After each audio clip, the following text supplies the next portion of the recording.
Muy buenos días, Carolina y Gaby. Gracias por acompañarnos. Me da gusto saludarte. Después de todas estas semanas que estuve un poco ausente, estoy muy contenta de estar acá. Em, Deseo de corazón que todas hayan pasado unas semanas en tranquilidad, en paz, armonía, este, y que sus corazones hayan recibido lo que requerían. Y que así sea todo este año también para ustedes que están aquí en línea y para todas quienes nos van a escuchar después. Muy bien, pues en la última sesión nos quedamos en el capítulo número 6. Carolina nos dice que ella solo nos va a escuchar por hoy. Gracias. Así que voy a empezar a compartir pantalla.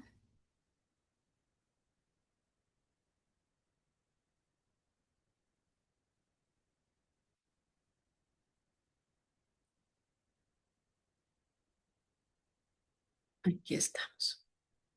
Muy bien. Bueno, habiendo ya hecho esta introducción, entonces voy a empezar a leer. Si alguien quiere compartir algo, puede abrir micrófono y, y dar su aviso, por favor, porque como ahorita voy a estar acá en la lectura, no las puedo estar viendo si ponen si levantan alguna manita o algún emoji por ahí.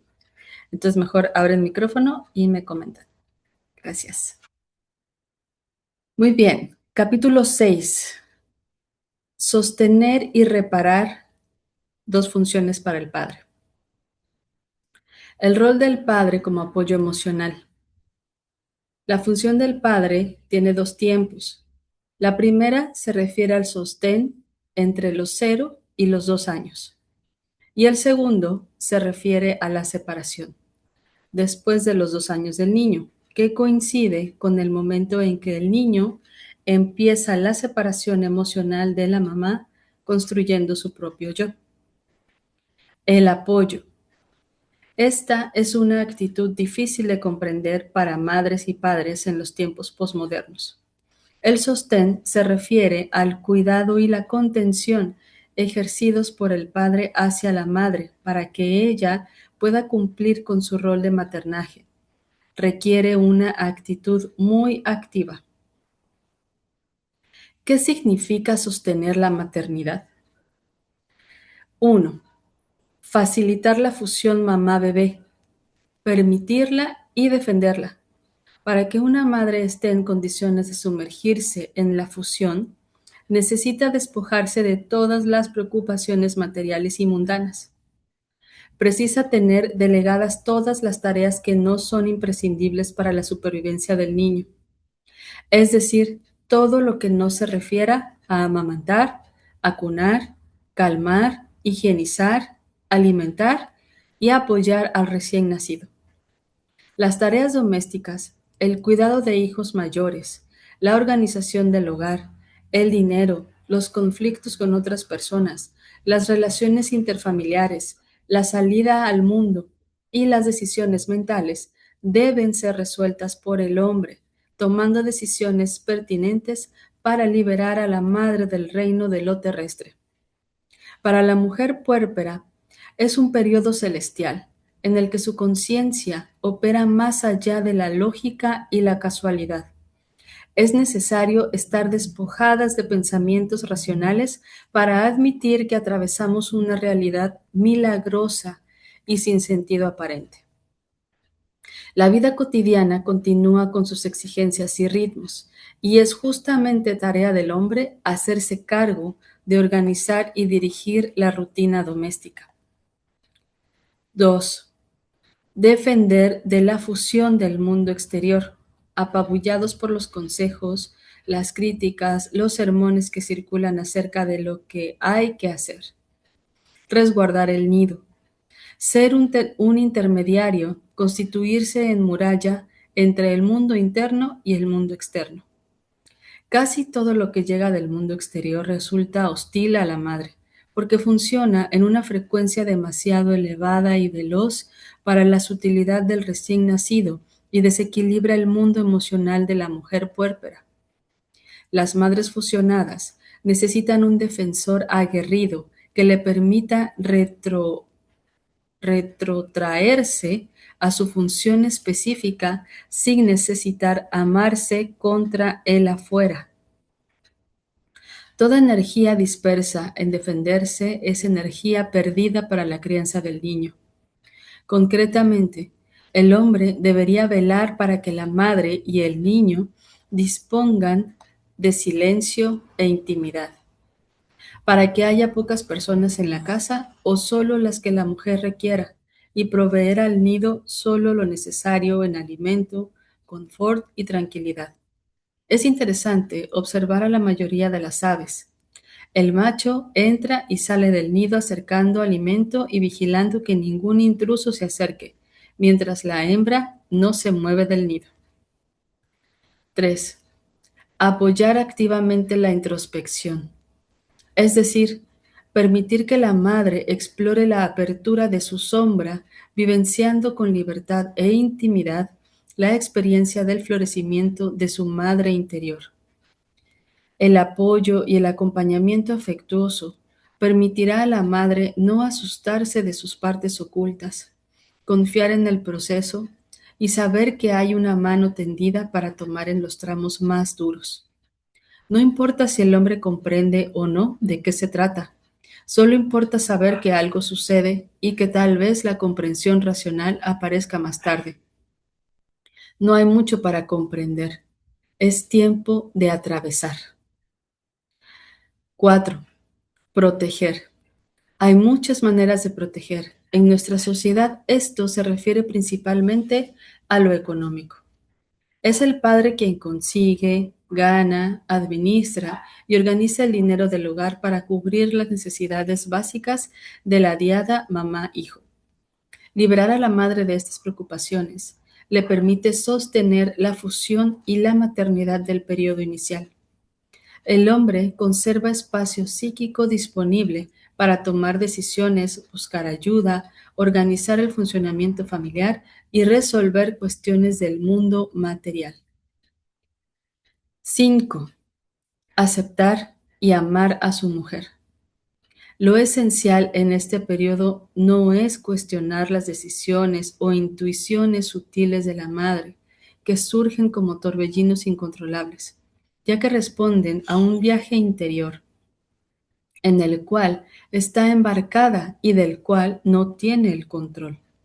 Por lo tanto, no tiene elementos para justificar sus sensaciones, pues atraviesa una transfiguración de su existencia y un despliegue indescriptible de recuerdos necesarios para la fusión y para su devenir consciente. El padre no puede constituirse en un enemigo de las sensaciones ilógicas, dando consejos, discutiendo las mínimas decisiones sobre cómo alzar al bebé, alimentarlo o dormirlo, denigrando el proceso de regresión psíquica ni imponiendo sus ideas sobre la educación correcta del hijo de ambos. No es tiempo de discusión, es tiempo de aceptación y observación. Es tiempo de contemplación sobre cómo suceden las cosas. Es el Tao. Confusión de roles en los tiempos modernos. Hay gran confusión acerca del rol de los padres en esta época de pérdidas de identidad. No es fundamental que un padre cambie los pañales o que haga dormir al bebé, aunque siempre sea una actitud bienvenida para la madre agotada.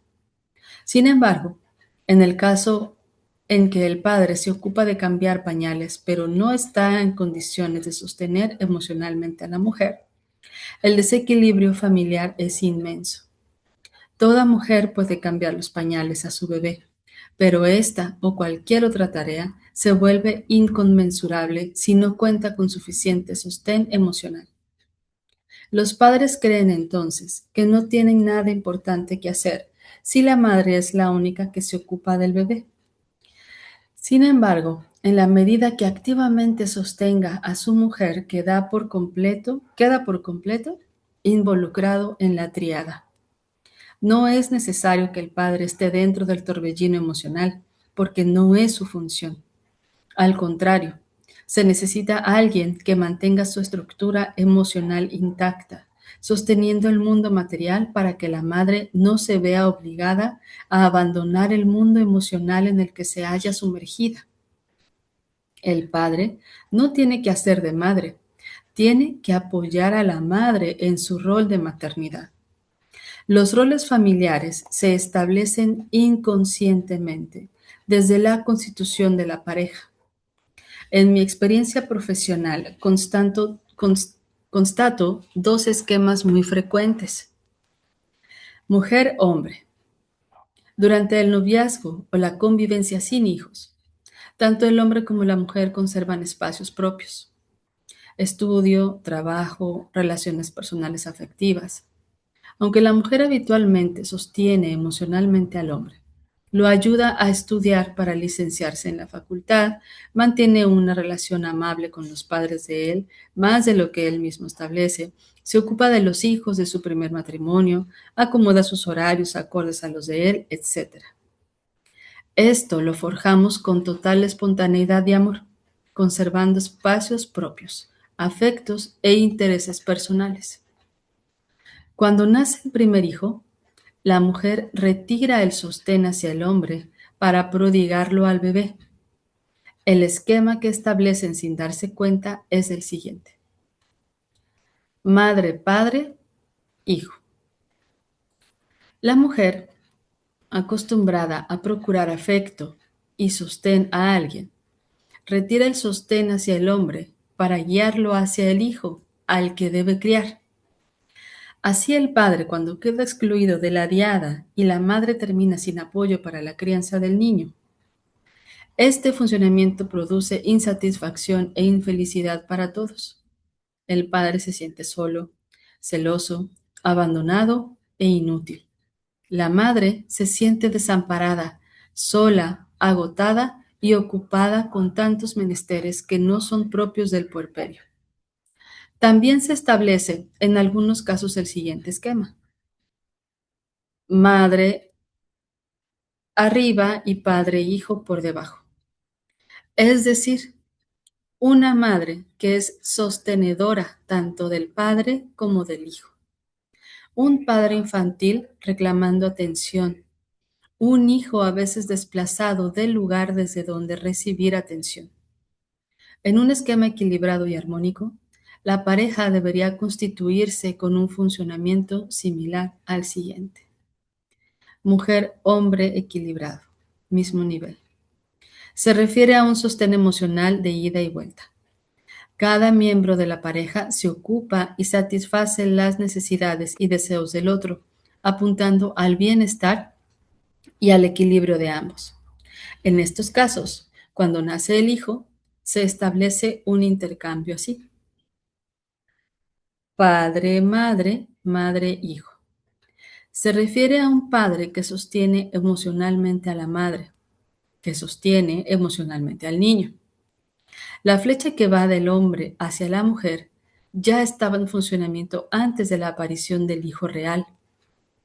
Por lo tanto, no se transforma en un problema para el padre sostener a su mujer. La flecha que apuntaba desde la mujer al hombre cambia transitoriamente de rumbo hacia el recién nacido, garantizando una cadena de apoyos para una maternidad feliz. Lamentablemente, las mujeres estamos tan perdidas de nosotras mismas. Nos conocemos tan poco y nos encontramos tan infantilizadas que solemos formular peticiones desplazadas. El tema de las peticiones desplazadas lo profundizaremos en el capítulo Los límites y la comunicación. De todas maneras, daré un ejemplo. La madre necesita que el marido la abrace, pero en lugar de hacer claramente la petición, pide al hombre que bañe al niño. El padre responde con exactitud a la petición. Sin embargo, la madre queda insatisfecha. Ha dejado el baño mojado, la temperatura no era la adecuada, el niño ha llorado, etc. En realidad, su necesidad original, el abrazo, no fue formulada. Por lo tanto, no pudo ser complacida. Hago esta aclaración porque solemos confundir sostén hacia la madre con ayuda en la crianza del hijo. Y son dos situaciones bien distintas. Una madre sostenida, en este caso bien abrazada, puede bañar al niño sin mayores inconvenientes. En la crianza de los niños no son fundamentales las decisiones intelectuales, solo actúan las posibilidades emocionales. Cuando el padre está unido a la diada a través del sostén emocional a la madre, queda involucrado, constituyendo de esa forma la triada. Hoy en día, infinidad de padres ignoran casi todo sobre el funcionamiento y el rol paterno, y arriban a esta realidad con el mismo nivel de orfandad con que muchas mujeres llegan a la maternidad. Cuanto más huérfana emocionalmente hablando se haya constituido la psique del padre, más dificultades encontrará para proteger y sostener el hogar. Con frecuencia quedará fuera de la escena, desplazado en el amor, reclamando atención desde una actitud infantil y solo, obviamente, se refiere a la soledad primaria del padre interior. Convertirse en pareja de padres requiere apoyo mutuo. ¿Y al padre quién lo apoya? 1. Prioritariamente, el hombre está sostenido por su propia estructura emocional, que no fue devastada por la erupción del volcán interior después del parto. Sin heridas físicas ni psíquicas, equilibrado e íntegro, emocionado y conmovido por la presencia del niño, conserva intactas sus capacidades intelectuales y su conexión con el mundo. Esa estructura emocional, que puede ser más o menos sólida, ha sido construida desde la infancia y es su principal bastión para enfrentar las crisis vitales. En definitiva, cuenta con lo que ha logrado construir dentro de sí, que se mantiene inalterado. 2. Está sostenido por el trabajo, su lugar de identidad y de posición social, el ámbito donde genera dinero, donde conserva un puesto fijo a ojos de los demás, donde es reconocido por sus aptitudes físicas o intelectuales. Es una esfera personal a través de la cual se reconoce a sí mismo. Es su punto de contacto seguro con el mundo exterior. 3. También lo sostienen la posición profesional, el prestigio, el poder que otorga el dinero, la valoración social de su lugar en el mundo, su crecimiento personal o laboral, sus inquietudes, su autonomía en los movimientos y en la disponibilidad del tiempo propio. 4. Y lo sostiene, además, una realidad pequeña pero poderosa, el tiempo de ocio. Esos 10 minutos que se toma para leer con tranquilidad el periódico y que resultan tan envidiables para la puérpera, que aún no ha encontrado la ocasión para ir al lavabo. La media hora de la que dispone para jugar su partido de tenis, el tiempo riguroso que dedica a su aseo personal, su siesta, que puede ser causa de divorcio en periodo puerperal, en fin, la autonomía y la libertad que se otorga independientemente del nacimiento del niño, que ha alterado sustancialmente el ritmo cotidiano de la madre, pero que apenas molesta al hombre en las noches interrumpidas por el llanto del recién nacido. El ocio es un apoyo fundamental para el equilibrio emocional del hombre y es indispensable recordar que en la familia es el único acreedor de tan preciable beneficio. Cuando los hombres se quejan ante las peticiones desmedidas de las mujeres, que por lo general son peticiones desplazadas, es importante revisar si el hombre es capaz de sostener emocional y económicamente a su mujer y si se haya ubicado en un lugar infantil desde el cual cree estar solo y sin ayuda de nadie. Es pertinente, además, llevar a la conciencia la lujuria de sostenes sociales que los hombres reciben por el solo hecho de ser lo que son, hombres en un mundo masculino. El rol del padre como separador emocional. Entre los 20 y los 30 meses, el niño empieza a desprenderse de la fusión emocional con la madre, anunciándose a sí mismo como ser separado. Yo. Es el momento ideal para que el padre intervenga quebrando la fusión en el tiempo adecuado, liberando tanto a la madre como al niño. La tendencia femenina es hacia la fusión. La tendencia masculina apunta a la separación. Por eso, una madre no puede producir sola la separación necesaria cuando llega la hora. En el padre moran dos intereses genuinos: recuperar a su mujer como sujeto sexual y de amor por un lado, y por el otro, relacionarse directamente con el hijo, ahora que se ha convertido en algo más parecido a una persona. Recuperar a la mujer amada. Con este deseo como motor básico, el padre cumple con su rol de separador, dirigiendo su energía hacia el restablecimiento de la pareja. Prevalece, sobre todo, el genuino deseo de recuperar a su compañera, sintiendo que ya es tiempo de volver a la normalidad. El niño no parece necesitar la presencia tan abrumadora de la madre y la deja disponible para recuperar una porción de vida normal. Este periodo de acercamiento entre el hombre y la mujer coincide con el proceso de separación de la fusión que viven simultáneamente madre e hijo.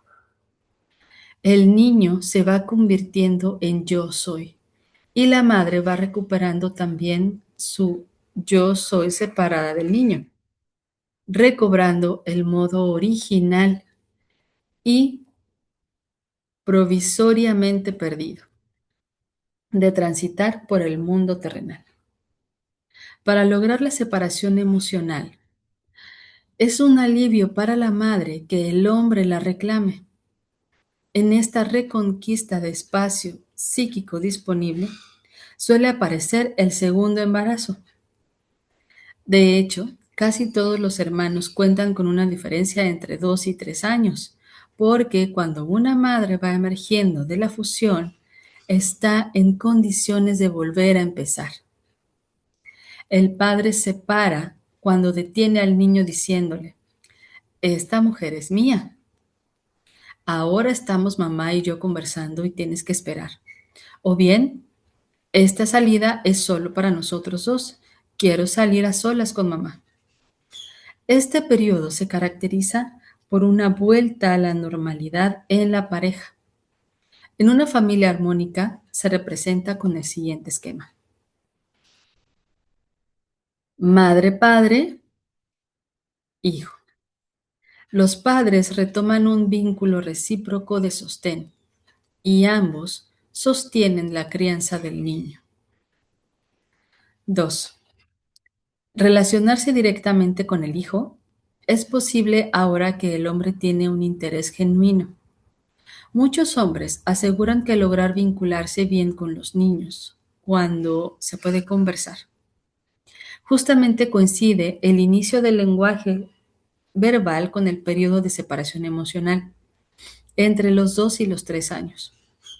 El padre se introduce en la relación directa con el niño, llevándolo hacia el mundo social, el afuera, el deporte, las actividades, el trabajo, la oficina, la aventura, etc.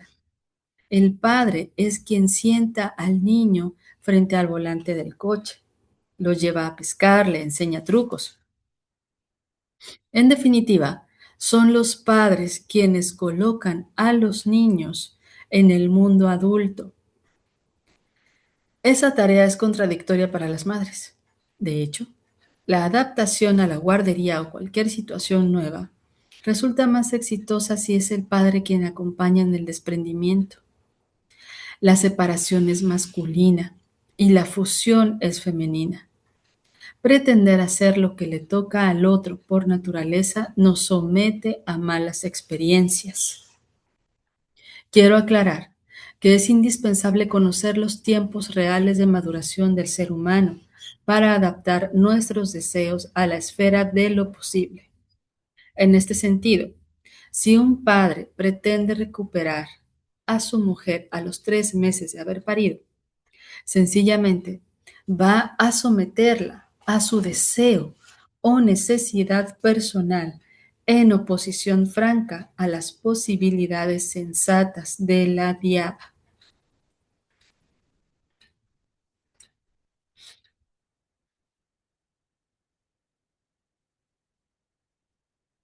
Otros separadores.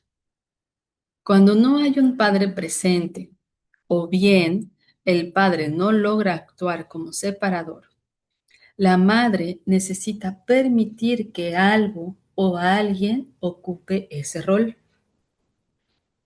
El ideal para una mujer es responder al llamado de la persona amada que la obliga a separarse lentamente del niño fusionado.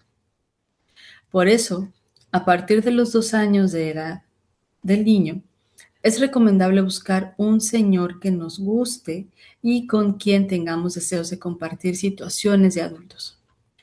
Esta búsqueda de espacios personales libera al hijo de la madre forzándolo a explorar otros vínculos. El rol de separador también lo puede cumplir un abuelo o un amigo de la mamá que esté relativamente presente en la vida cotidiana. Es alguien en quien la madre confía y se siente sostenida. Lo ideal es que sea un hombre. No se trata de otra mujer que ayude en la crianza, porque en esos casos se establece una fusión de a tres. Hablando de separación, se necesita la presencia de un hombre. Si no hay ningún individuo cercano que ejerza el rol de separador, a veces puede ser reemplazado por un trabajo que a la madre le interese de corazón, o una tarea creativa, o la actividad política, que a menudo son fuentes de energía. También intereses artísticos, culturales, sociales, que la madre asume con conciencia, sabiendo que producen en ella la adrenalina necesaria para continuar activas más allá del cuidado del niño. Esto ocurre, por ejemplo, cuando la madre consigue separarse del hijo, excusándose felizmente. Ahora no juego porque me voy a trabajar o a mi clase de teatro. Si el trabajo es gratificante, para la madre resulta liberador conectarse con espacios personales y adultos. En los casos en que no haya persona ni situación que ocupe la función separadora, es necesario inventarla a partir de los 2 años del niño.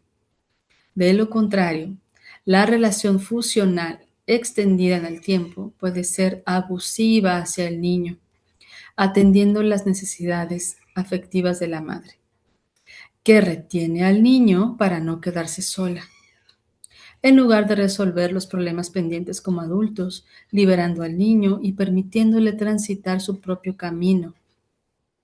En estos casos, la madre debe realizar las dos funciones: sostenerse a sí misma para la fusión y sostenerse a sí misma para la separación. Por último, solemos confundir separación con autoritarismo. El padre o la persona que la suplante no necesita ser rígido ni autoritario para decir no.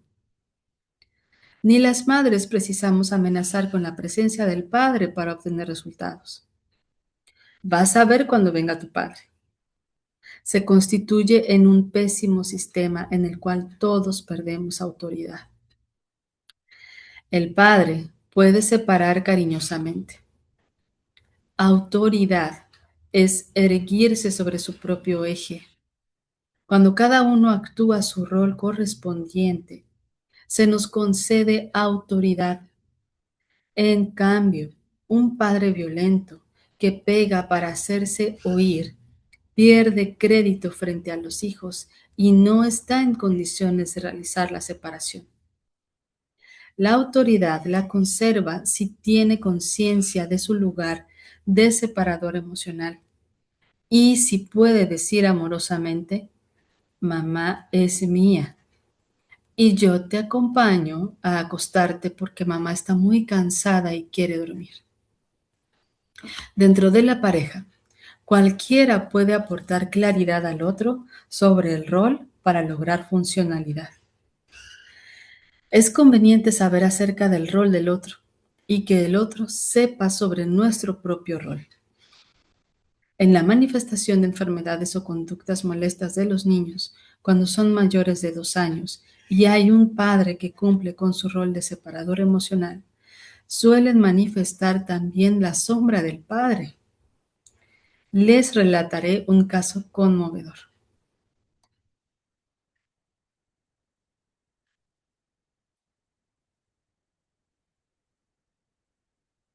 El caso de Pablo. Pablo es un padre que frecuentaba los grupos de crianza para varones.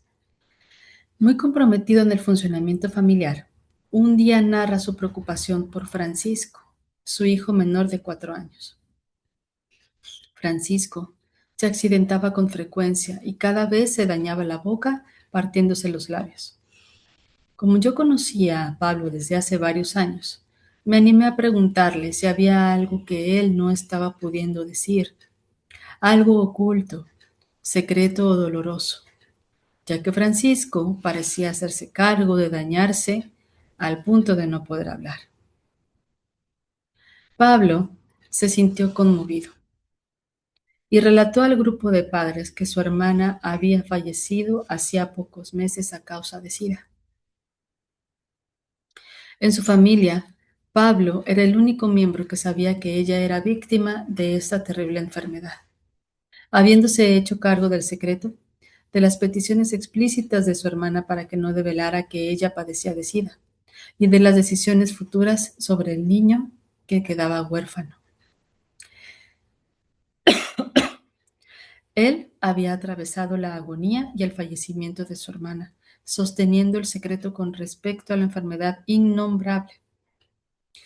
Relacionamos luego este relato con la insistencia de Francisco en acallarse, dañándose una y otra vez la boca. Le sugerí entonces que hablara con Francisco y que se permitiera darle otras explicaciones, además de las que circulaban sobre la desaparición de esta tía. Que hablara explícitamente sobre el SIDA, sobre cómo se contagia, qué le pasó específicamente a ella, el amor que Pablo le tenía, que le contara su dolor, su angustia, y que ella llorara incluso, y que llorara incluso frente a Francisco. Esto le iba a permitir liberar a Francisco de su propia sombra, de sus dragones ocultos, y por lo tanto dejar a su hijo en paz, si Pablo podía permitirse él mismo la paz. Ante el asombro del Pablo, después de algunas conversaciones interesantísimas con su hijo, que no describiré aquí, Francisco no se volvió a hacer daño.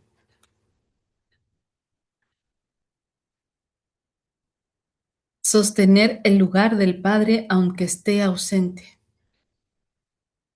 ¿Qué sucede en los casos en que el padre está ausente? Como hemos visto, es complejo para la madre que se verá en la obligación de construir el lugar de algo o alguien que la reclame y que interfiera en la relación fusional. Pueden ser otras relaciones afectivas, el trabajo, intereses artísticos o sociales, objetivos personales, pensamientos o necesidades íntimas que presionen desde un afuera, aunque sea ficticio, pero que permitan establecer la separación mínima necesaria para un desarrollo psicoafectivo sano en el niño. Quiero destacar que, con frecuencia, las madres se quejan de la falta de interés que algunos hombres manifiestan con respecto a los bebés. Y esto es así, porque el acercamiento de un hombre hacia el hijo pequeño Es un proceso de acercamiento sostenido por el amor hacia la mujer que se ha convertido en madre del niño. Es de afuera hacia adentro. En cambio, las madres hacen el proceso inverso, de dentro hacia afuera, de la fusión hacia la separación tanto física como espiritual. Hay otro elemento fundamental en la constitución de los roles interfamiliares, y es que los niños constituyen su entendimiento a través de la palabra mediadora de la madre. En el caso de la función paterna, es esperable que la madre nombre y reconozca las funciones del padre. Esto es imprescindible en los casos de padres biológicos ausentes, en que lo habitual es descargar las frustraciones y dolores personales. Al mejor estilo, tu padre es un desgraciado, que responden a opiniones discutibles, en lugar de construir un relato con pequeñas verdades. Por ejemplo, existió un instante de amor entre tu padre y yo que hizo posible tu concepción. Él decidió no ocuparse de nosotros, pero yo sí decidí llevar adelante este embarazo y criarte y amarte. Y en lugar de mi corazón, y en un lugar de mi corazón, le estoy agradecida por haberme ayudado a darte vida. También me siento sola, desamparada. Quisiera tener un hombre al lado que nos protegiera, etcétera. Esta verdad construye el pensamiento autónomo del niño y sobre todo construye un padre interior sostenido por el discurso de la madre. En situaciones contrarias, en que el padre está presente pero el discurso de la madre lo desautoriza constantemente, el daño que se hace al niño en la constitución de su padre interno puede ser grave.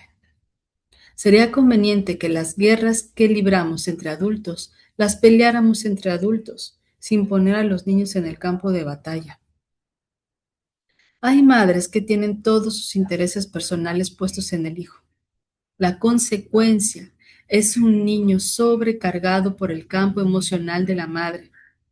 Deberíamos aceptar que nadie está en este mundo para llenar las expectativas de otro.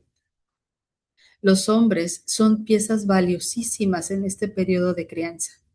Aunque la sola presencia no basta para ser eficaces en la tarea de la separación. Es real que los padres no cuentan con la ayuda precisa para saber posicionarse en el triángulo amoroso. La actitud del hombre es más eficaz cuando responde a sus deseos íntimos, que por lo general tienen que ver con el deseo de recuperar a su mujer, de reconquistar la vida sexual. Este impulso lo obliga a interferir en el reclamo constante del niño hacia la madre, instalando una dinámica acorde a su capacidad de enfrentarse al mundo desde su yo separado. Voy a hacer una pequeña pausa porque voy al baño. Ahorita regreso.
Aquí ya estoy. Bueno, continúo.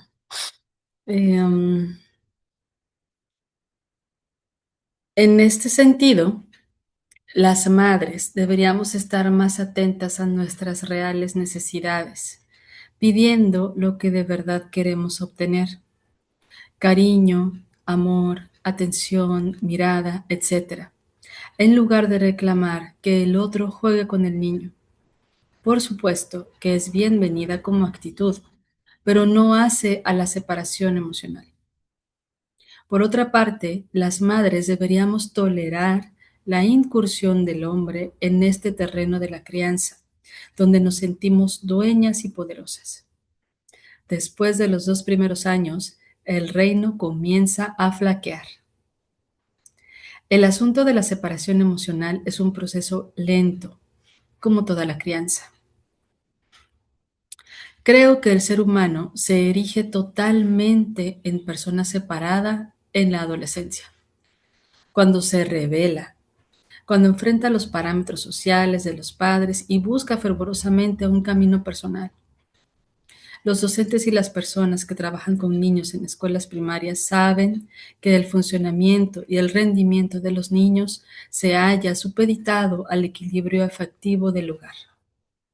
La separación de los padres, alguna enfermedad, una pérdida familiar, los conflictos de pareja, son todos factores que alteran la emocionalidad del niño, ya que sigue estando en parte fusionado con su mamá, papá y otras personas. Quiero dejar claro que el proceso de separación emocional solo comienza alrededor de los 2 años y culmina en la adolescencia. A los 14 años puede haber una situación traumática en la familia. El joven la sufre, pero ya no la siente como propia. Es una gran diferencia. Criar a los hijos. Aquí me gustaría hacer una pausa, ahorita que ya cambia un poquito de tema. Y sí les quiero platicar un poco de lo que esto a mí me mueve y que me hace reflexionar. Este, Cuando nace mi primer hijo, yo, para empezar, me sentía completamente confundida, desubicada, porque estaba, digo, ahora lo puedo explicar con estos términos. No estaba siendo clara en quién era yo, en por qué ya no me sentía como antes, por qué ya no pensaba como antes. Y yo tenía mucho temor de dejar a mi hijo con su papá, mucho temor.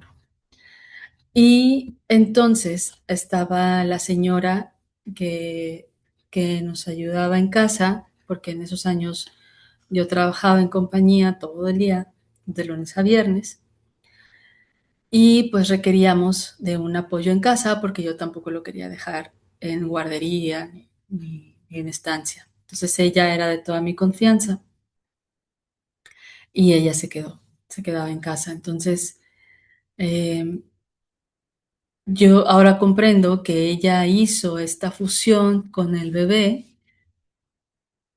y el papá de él, pues de alguna manera sí se sintió desplazado, porque además ni yo sabía cómo integrarlo, quería lidiar yo sola con esa emoción que estaba sintiendo, con esa confusión, porque no encontraba en él este sostén que ella menciona aquí, que además lo explica tan claramente porque sí, o sea, sí, así fue también como yo lo fui viviendo, ¿no? En esta, en esta situación de sentir que nadie nos ayuda, pero no es ayuda lo que necesitamos, es ese abrazo, es ese cariño, ese trabajo para que nuestro entorno sea apacible, más de quien se quede con el niño y que yo tenga tiempo para mí, no. Entonces, Aquí también yo analizo que el tema cultural de crianza de cada uno de los adultos, de los que van a ser padres, es bien importante eh, para que pueda haber esta unión, unión desde el saber de los roles. Y claro que esta información no está a la mano, o sea, no es algo que ande ya como común, no, absolutamente no. Eh, y así como en los inicios del libro, que menciona de la mujer puérpera y que se despierta, ¿no? Acá en uno, esta guerrera defensora de los espacios de las recién paridas, ahora es como, esto se tiene que saber, porque podemos evitarnos muchos conflictos, muchas heridas, eh, y podemos lograr un tránsito de estas etapas más armoniosas. Eh, y sí, a los menos de 3 años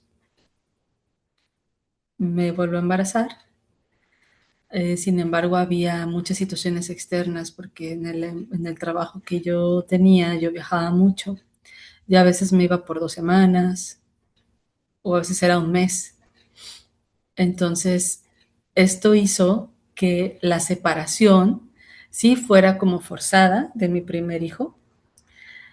Este, y también forzada por su papá, porque ya desde el año, desde meses, él ya quería recuperar a su mujer. Y era muy complicado para mí poder sostener todo, eh, la responsabilidad en el puesto que tenía, el cuidado de la casa, porque aunque tuviera ayuda, no dejaba de ser mi carga. este, la lista de las compras, qué se iba a cocinar, qué médico llevar, todo era mi carga. Este, y él, con todos estos tiempos de ocio, pues claro que sí, sí, estuvo muy, muy, muy pesado, definitivamente. Muy bien. ¿Alguien que quisiera compartirnos algo? Entre Gaby, Carolina, si no, continúo. Continuamos. Perfecto. Criar a los hijos sin padre. Las madres que crían solas a sus hijos son muchísimas, aquí y en el mundo entero. Es una realidad que no podemos desconocer y vale la pena reflexionar sobre las condiciones en las que se encuentran estas madres y sus niños. Quisiera diferenciar dos situaciones.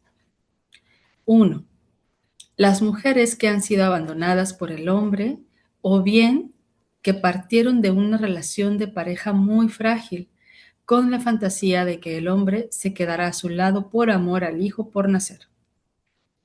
2. Las mujeres que han decidido llevar adelante un embarazo con conciencia y con el deseo de criar solas al hijo.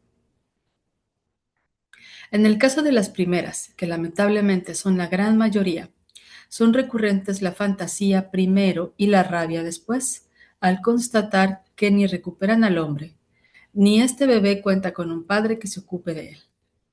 Son muchísimas las madres que pasan por mi consultorio enfadadísimas porque el padre no llama desde hace un mes. Es necesario comprender cómo funcionamos hombres y mujeres con respecto al amor de los hijos.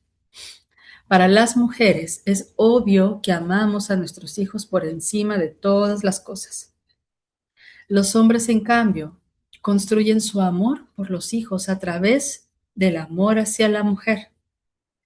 Esto significa que un hombre que ama a una mujer puede amar y relacionarse con sus hijos a través de ella. Si no existe este puente, el hombre simplemente no puede construir la relación con sus hijos pequeños. Esta situación se modifica cuando los hijos alcanzan la adolescencia. A partir de allí, padres e hijos se pueden relacionar sin mediación. El hombre que no convive con la madre de sus hijos está en condiciones de construir la relación con ellos en la medida en que alguna mujer funcione como puente. Puede ser su pareja posterior o incluso su propia madre, siempre y cuando desee ocupar el rol de facilitadora del encuentro entre este padre y sus hijos. Sin una mujer detrás, un hombre solo no puede hacerse cargo de niños pequeños. Es indispensable que las mujeres que crían solas a sus hijos comprendan este funcionamiento. De lo contrario, quedan atrapadas en la desilusión que recae sobre este hombre que nunca ha prometido nada y que no responde a ninguna de sus fantasías imaginadas de familia unida. También es importante diferenciar el deseo de tener una relación de pareja con el padre del niño, por un lado, y por el otro, el deseo de que ese hombre se constituya en padre del hijo en común. Lo único cierto es que no es posible retener al hombre gracias al nacimiento del niño. Si el interés prioritario reside en que el pequeño cuente con la presencia de su papá, lo ideal es permitir con generosidad que ese hombre reorganice su vida con otra mujer en lugar de guerrear y entorpecer esas posibles relaciones. Entonces, ¿qué podemos hacer las mujeres con esta soledad y con la dificultad agregada de un hijo pequeño por criar? Y bien, buscar otros recursos, otros hombres, otras amistades, otra familia en quien apoyarse. En cambio, las mujeres que han decidido con conciencia criar solas a sus hijos, posiblemente acepten de antemano que están solas, que nadie tiene una obligación para con ellas, o sus hijos, o sus niños, y que están necesitadas. Las diferencia, en especial, el hecho de hacer peticiones en lugares posibles o a personas adecuadas. No es menos dura la crianza, pero suelen ser mujeres que tienen construidos sostenes emocionales más sólidos y a veces cuentan con una mejor inserción social o laboral, con buenos amigos y redes de ayuda. Son mujeres que no esperan que el padre biológico se haga cargo de la crianza ni de su paternidad. Entonces se adaptan como madres solas sin pretender lo imposible. La situación específica que unas y otras comparten es la necesidad de encontrar separadores emocionales que les permitan romper en forma paulatina con la fusión madre-hijo. Esa separación puede realizarse a través de la presencia de una nueva pareja, un trabajo interesante, una actividad social, artística o deportiva, en la medida en que haga vibrar el corazón de la madre y que la obligue a optar en algunas circunstancias a favor del despegue de la relación. Tal vez sea este uno de los desafíos más importantes para las madres solas. Buscar y encontrar conscientemente, a partir de los 2 años del niño, personas o circunstancias que actúen como separadores emocionales, para que el niño no se convierta en objeto de consumo o de satisfacción de la madre y para permitir el crecimiento armonioso de ambos. Es posible que la sensación de soledad en lo cotidiano no sea exclusiva de las madres sin pareja. Muchas mujeres se sienten igualmente solas, no tanto por las horas durante las cuales en efecto se ocupan de los niños, sino sobre todo en los casos en que el hombre no ejerce su función de separador emocional, concretamente reclamándola como sujeto de amor y velando por el confort tanto de la madre como del hijo. Hay una manera relativamente fácil de aliviar la soledad, montando redes de ayuda, apoyo, encuentro e intercambio entre madres de niños pequeños. No tenemos cultura ni costumbre para las redes sociales. Sin embargo, vale la pena probar. Los grupos de crianza funcionan en cierta medida también con este propósito. Las madres necesitamos mantenernos en contacto con pares, sobre todo si la vida cotidiana se desarrolla en un ámbito muy pequeño, física y socialmente pequeño. Es en el afuera, en las relaciones afectivas, en los intereses personales, que vamos a encontrar ayuda para que el proceso de la fusión a la separación se pueda realizar de manera saludable. Los niños que se despiertan de noche. Importancia de la figura paterna. Cuando nos enamoramos, solemos construir el vínculo de acuerdo a modalidades que responden a nuestra historia emocional y ocupamos lugares que hemos aprendido a ejercer en el seno de nuestra familia de origen. Pueden ser lugares de recibir o dar cuidado, de amparo o desamparo, de confianza o de miedo, de compañía o de soledad, de alegría o de tristeza, de paz o de violencia. En la relación de pareja es relativamente fácil sobrellevar dificultades, ya que si algo falta, uno tiene capacidad de procurárselo a sí mismo. Por ejemplo, si me gusta la vida social y mi compañero no es sociable, simplemente organizo encuentros amistosos en horarios disponibles y no siento que esa modalidad solitaria del hombre sea una carga para mí. Por lo general, las mujeres suelen hacerse cargo de sostener la vida emocional de los hombres. Quizás sea una costumbre cultural o un mandato muy anclado en nuestra sociedad. Facilitamos las relaciones entre el hombre y su familia, entre el hombre y sus hijos del primer matrimonio, entre el hombre y su exmujer, etc. Esto nos resulta fácil y además es lo que tenemos para ofrecer en relación de amor. A la vez, disponemos de tiempo suficiente para nuestro estudio o trabajo y nuestros propios vínculos con familiares o amigos. Es en esta etapa donde deberíamos cuidar que la relación se construya de la manera más equitativa posible con respecto al sostén emocional. En mi experiencia profesional, constato una y otra vez que raramente se cuida este aspecto. Al contrario, disfrazado bajo diferentes formas, el sostén emocional queda delegado en la mujer y frecuentemente el sostén económico queda en manos del hombre. Hasta aquí estamos profundamente enamorados. Nace el primer hijo. Parto, lactancia, visitas pediátricas, impacto, cansancio, quiebre. Primer esbozo de familia. La madre pone toda su energía en el cuidado del niño. No tiene margen para sí misma, ya que la crianza de un hijo pequeño consume toda su energía. Pierde su identidad, sus lugares de referencia, en algunas ocasiones su lugar de trabajo, su tiempo de ocio, algunas amistades, su libertad personal. Se siente agotada, pero acostumbrada a hacerse cargo ella sola de su campo emocional, no se le ocurre pedir ayuda en ese sentido. Siempre se ha autoabastecido en su equilibrio afectivo, pero ahora descubre, al borde del abismo, que el bebé, además de la leche, succiona algo más intangible. En este punto, la mujer puérpera se encuentra con una sensación de gran desamparo afectivo. Se sabe querida, sin embargo, experimenta un vacío indescriptible que le impide sostenerse. Se percibe a sí misma inmensamente sola. Su estado de ánimo es frágil, aunque en apariencia reine la felicidad familiar.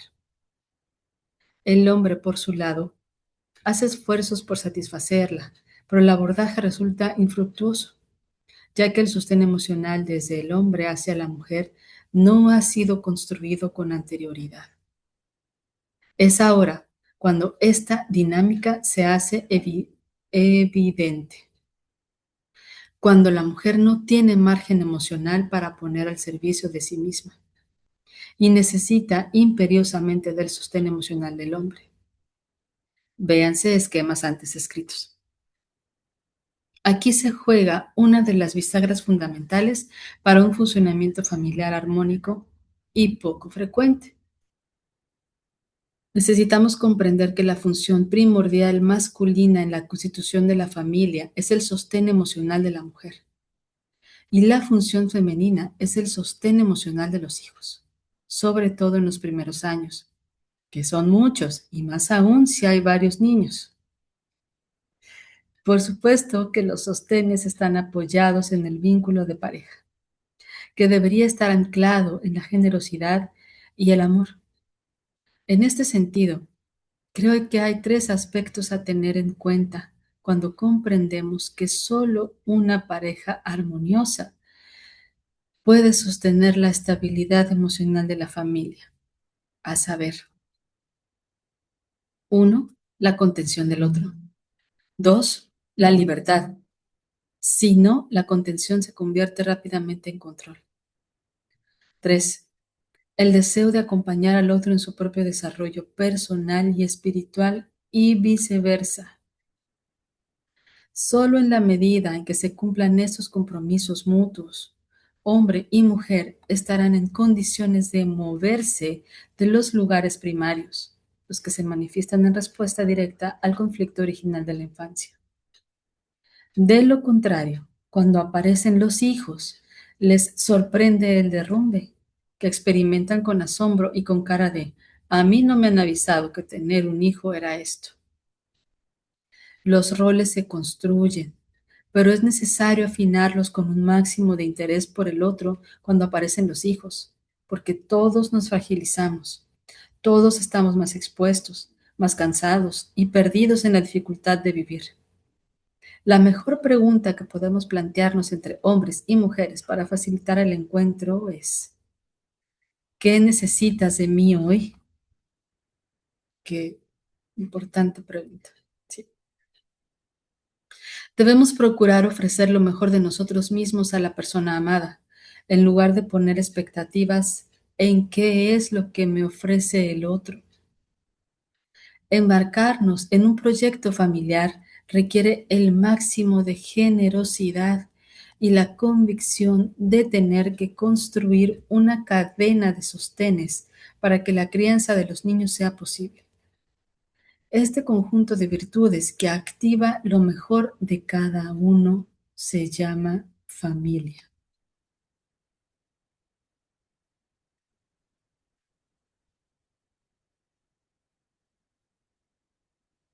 Capítulo 7. Las enfermedades de los niños, como manifestación de la realidad emocional de la madre. Ay, ¿quieres que siga? Ah, sí, adelante. Gracias. Ay, perdón, me quedé dormida. Qué Sería rico. materialización de la sombra. Ay, aquí viene lo fuerte. Los procesos del mundo material tienen significado si los comprendemos dentro del mundo de las ideas. Recordemos que con facilidad los procesos funcionales, reconocemos con facilidad los procesos funcionales, pero confundimos lo que vemos con lo que representan. Por ejemplo, el termómetro representa la temperatura del cuerpo, pero no produce dicha temperatura. Cuando el mercurio sube, interpretamos que el cuerpo está más caliente. De esta manera, abordamos el tema de las enfermedades más allá de lo meramente funcional, es decir, como sistema de representación del ser humano. Las personas funcionamos en varios planos simultáneamente: el plano físico, el plano mental y el plano espiritual. Los pensamientos y sentimientos convierten a cada persona en un ser único. El punto de partida es la conciencia, que emite cierta información. Cuando el modelo es más o menos armonioso, lo denominamos salud, y en el caso de ser menos equilibrado lo llamamos enfermedad, aunque estos dos términos no representan algo tan concreto como solemos creer. La mayoría de las situaciones que vivimos las elaboramos en los planos superiores. Cuando el sentimiento es doloroso o por alguna razón inconsciente, decidimos desecharlo. reaparece en el plano físico, es decir, se materializa. Esta materialización inconsciente de aspectos ocultos de nuestra alma se titula síntoma. El síntoma en el cuerpo invariablemente molesta. La primera reacción es querer eliminar la molestia que viene de afuera a perjudicarnos. Sin embargo, el síntoma físico es la mejor señal de la que dispone el ser humano para buscar el origen del desequilibrio. Es llamativo que la medicina occidental esté tan dedicada en hacer desaparecer infructuosamente todas las llamadas de atención, sin siquiera mostrar curiosidad por los verdaderos motivos de la aparición de los síntomas. El cuerpo no está enfermo. La enfermedad se equipara al estado de conciencia de la persona. Por eso no puede haber división entre enfermedad psicomática y enfermedad puramente orgánica, ya que todas las manifestaciones del cuerpo responden a los planos mentales y espirituales. Es decir, todo es psicosomático. Los síntomas son señales y portadores de información precisa. Son son maestros implacables. Son guías en el cambio de introspección y búsqueda personal. Por ello, es necesario aprender y comprender el lenguaje de los síntomas. Los seres humanos tenemos tendencia a formar y emitir opiniones que son siempre válidas para nosotros mismos. Y cuanto más fuertemente las defendemos, más negamos las opiniones en apariencias diversas. Así como así como no queremos admitir lo que no queremos recordar, forman nuestro polo negativo, forman nuestra sombra. El repudio de la otra mitad de las posibilidades no las hace desaparecer, solo las niega en la conciencia. La sombra es todo lo que el individuo no puede reconocer de sí mismo. La sombra nos angustia. Por eso la hemos rechazado. La sombra nos enferma, es decir, que se materializa, uno, rayándonos el otro polo no reconocido, y entonces nos completa. La enfermedad es siempre una parte de la sombra que se introduce en la materia, indicando lo que me falta, lo que he rechazado, lo que he olvidado, lo que he despreciado. Podemos ver la sombra solo si está proyectada, como en el espejo. Así funciona nuestro cuerpo. La sombra es todo lo que el individuo no logra reconocer de sí mismo, para concluir ocupándose en especial de esa parte. La enfermedad siempre nos muestra el otro polo, la parte oculta que preferimos desconocer. La sombra consciente contiene todo lo que consideramos malo, lo cual nos lleva a creer que debemos combatirla. Pero resulta que el bien depende del mal. Si fuéramos capaces de conocer y aceptar nuestra sombra, tal vez no habría nada para combatir. Quizás nos dedicaríamos a escuchar lo que la enfermedad tiene que decirnos. Los síntomas son molestos, por lo general, y por esta razón volvemos a rechazarlos cuando podemos utilizar esta oportunidad para traer a la conciencia el polo de la anterioridad que con anterioridad no pudimos aceptar. La enfermedad trae a la luz de la conciencia lo que está relegado a la sombra, y así nos convierte en seres un poco más auténticos, sinceros, vulnerables y verdaderos. La enfermedad funciona como una conversación con uno mismo. Me digo algo y no lo comprendo. Pruebo con un dibujo sobre mi cuerpo y tengo la oportunidad de comprender mejor. Sin embargo, no es suficiente. Entonces procuro diseñar un esquema más preciso y coloreado. Tal vez así lo distinga mejor. Pero siempre se trata de profundizar sobre la conversación original. La equivocación de apuntar solo a la manifestación física de la enfermedad coincide con el error de hablar solo de los colores y la técnica de la pintura. Es verdad que el artista necesita sus óleos, pinceles y una buena tela para crear su obra,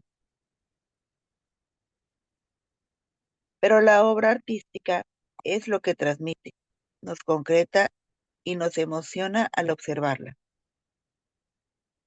Si a una dolencia física respondemos solo con un medicamento físico, la dolencia tendrá que encontrar otro lenguaje para expresarse. Un buen artista no depende de la buena calidad de sus óleos. Un ejemplo, trabajo en una oficina donde tengo incompatibilidad de carácter con mi jefe. Cuando el jefe atraviesa caminando por mi sector, sufro de jaquecas. La primera opción es apuntar a la suspensión de la manifestación física consciente. Consiste en ingerir un medicamento eficaz contra el dolor de cabeza. La opción dirigida a comprender la materialización de la sombra sugiere relacionar mi jaqueca con la presencia reiterada de mi jefe. Si tomo conciencia del dolor de cabeza que me produce la presencia de esa persona, puedo pensar por qué me altera tanto su presencia, qué hace, cómo enfrentar la situación que necesito modificar en mi función laboral, etcétera. En suma, responder a mis necesidades reales de cambio. El síntoma físico es apenas un esbozo. Puedo suprimirlo de manera provisional, pero el desequilibrio y el sufrimiento no residen en el cuerpo, sino en el alma. Solemos considerar las enfermedades físicas más respetables que las otras. Nos permitimos visibilizar nuestra ausencia en en el lugar de trabajo a causa de una conjuntivitis, pero no podemos confesar que la verdadera causa tiene que ver con la tristeza y la necesidad de llorar, ya que no será aceptada como válida. No será aceptada como válida. ¿Qué diferencia hay entre resfriado y tristeza, nervios o úlcera, egoísmo o cáncer, miedo o psoriasis? La enfermedad tiene en nuestra percepción corriente una connotación negativa.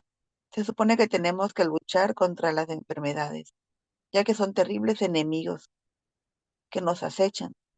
Sin embargo, sería interesante que abandonemos por un rato esta lucha y estuviéramos dispuestos a ver lo que la enfermedad tiene de valioso para mostrarnos. Esto es posible solo con la disposición honesta de cuestionarnos nuestra opinión y elevar nuestro pensamiento. La curación tiene que ver con la ampliación del conocimiento de sí mismo.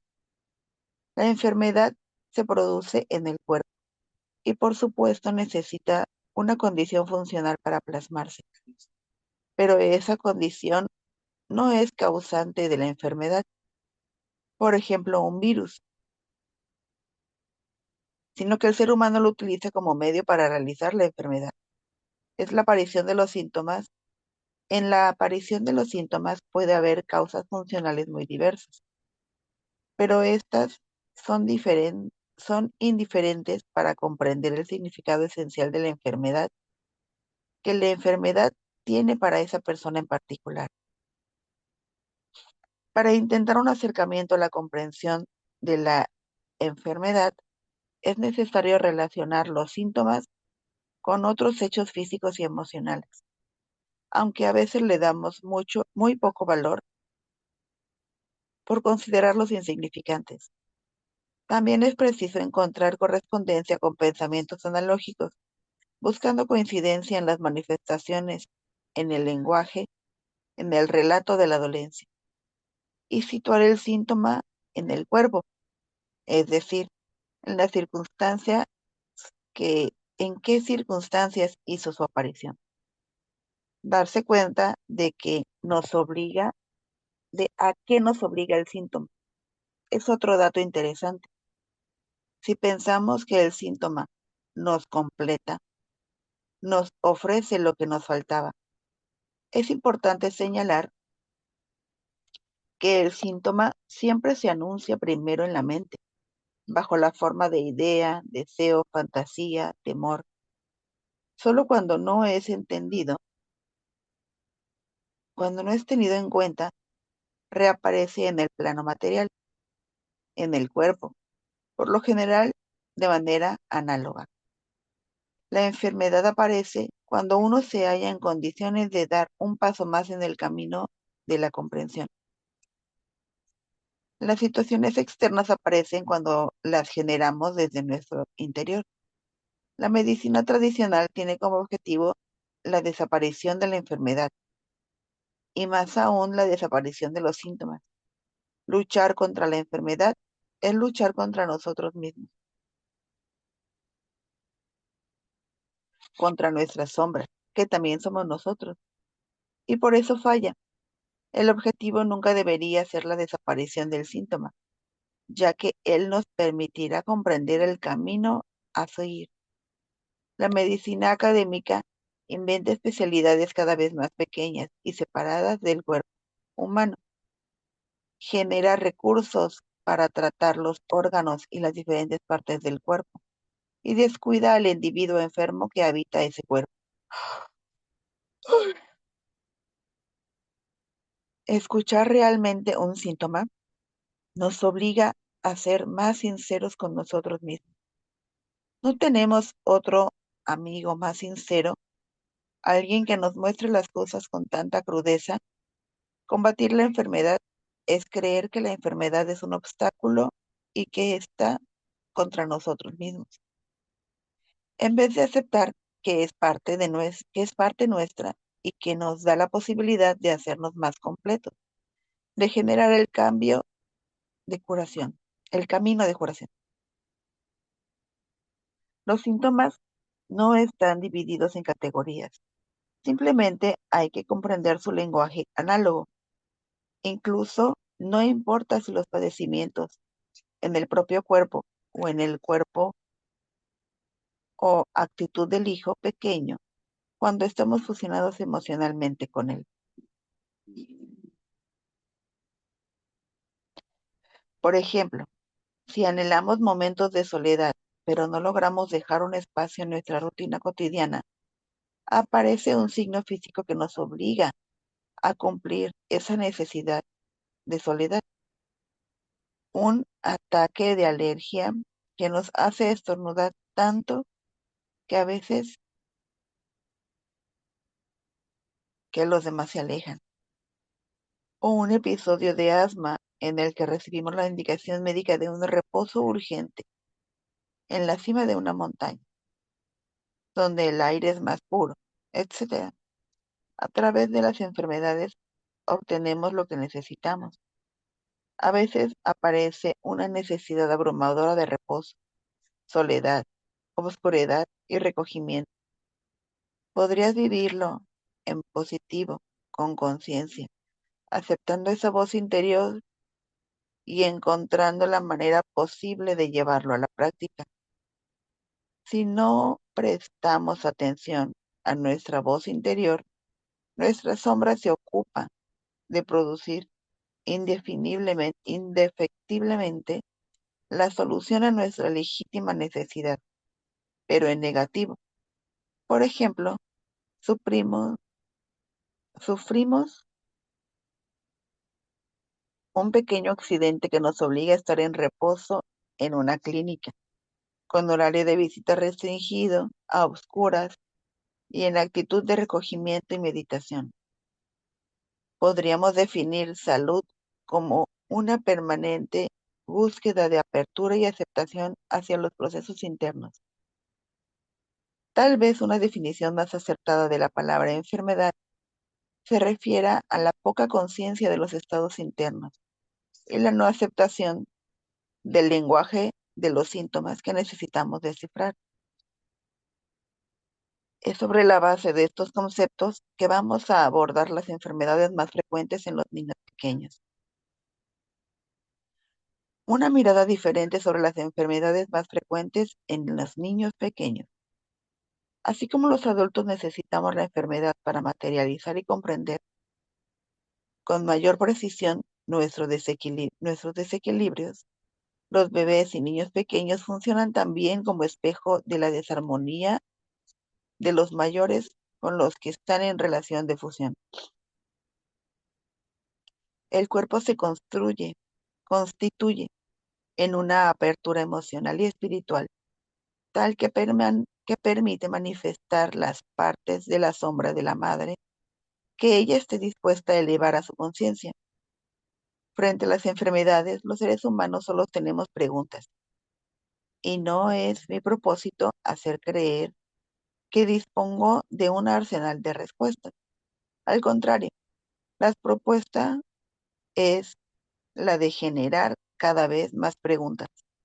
El cuerpo del niño es una gran oportunidad, ya que la preocupación por el bienestar de los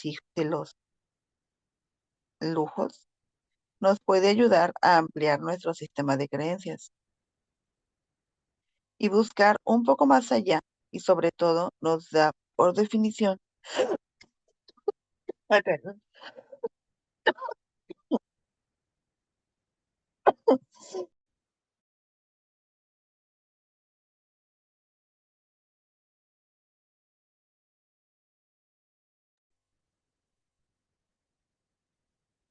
¿Estás bien? Bueno, Ya no puedo seguir, se me cerró la garganta.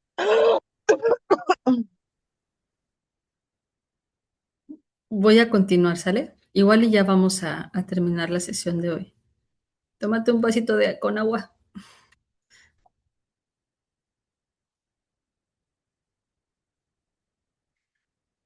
El cuerpo se constituye en una apertura emocional y espiritual tal que permite manifestar las partes de la sombra de la madre que ella esté dispuesta a elevar a su conciencia.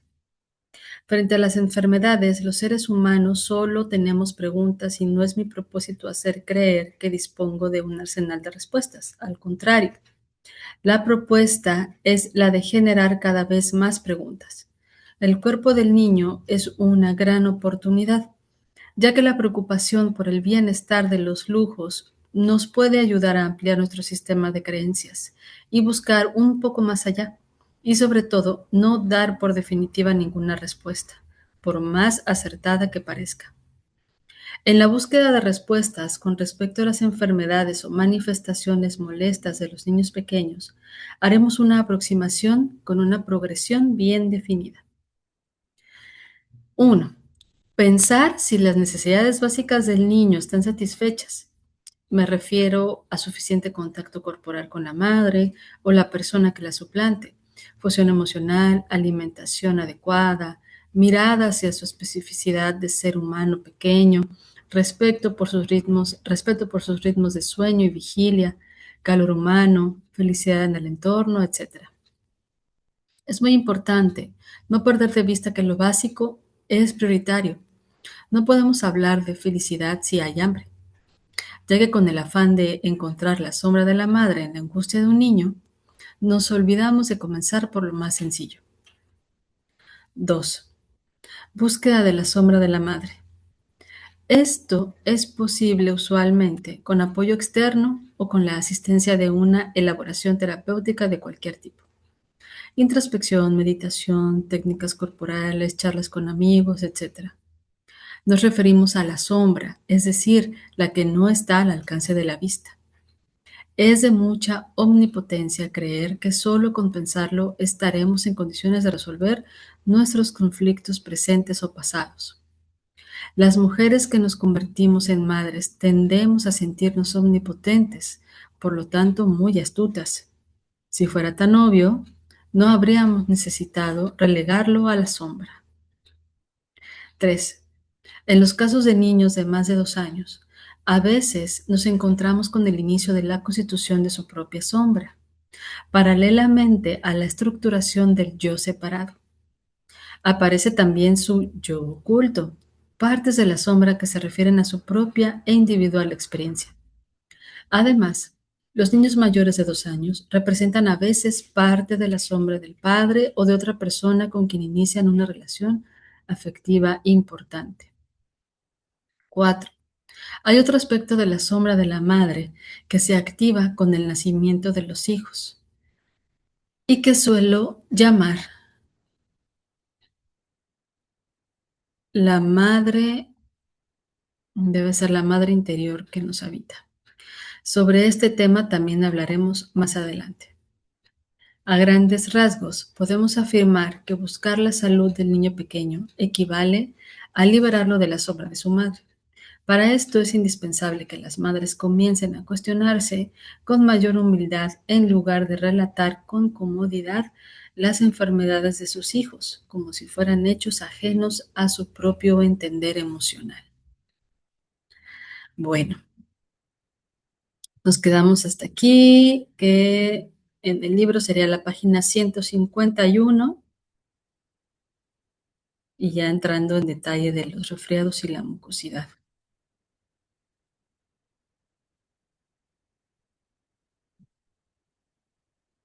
Muy bien, pues muchas gracias por estar aquí, dando inicio nuevamente a nuestra lectura y nos vemos el próximo viernes. Yolanda, espero que ya estés recuperada.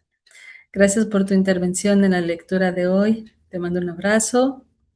Nuevamente gracias.